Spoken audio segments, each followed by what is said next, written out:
Superkompyuter Yevropa Chempionlar Ligasining favoritlari ro'yxatini e'lon qildi. Musobaqaning 1/4 final bahslari yakunlanib, yarim finalchilar nomi ma'lum bo'lgach, Opta tahliliy markazi turnir g'olibligi uchun jamoalarning imkoniyatlarini qayta hisoblab chiqdi.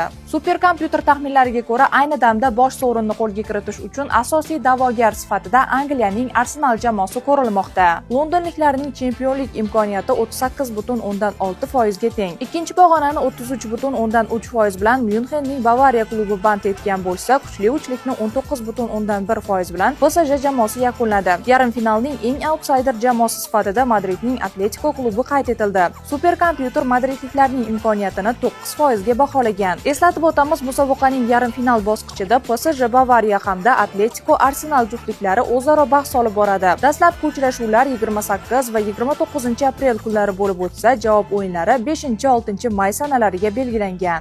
Joriy mavsum Chempionlar Ligasida qaysi jamoa g'alaba qozonadi? Fikrlaringizni izohlarda yozib qoldiring va sahifamizga obuna bo'ling.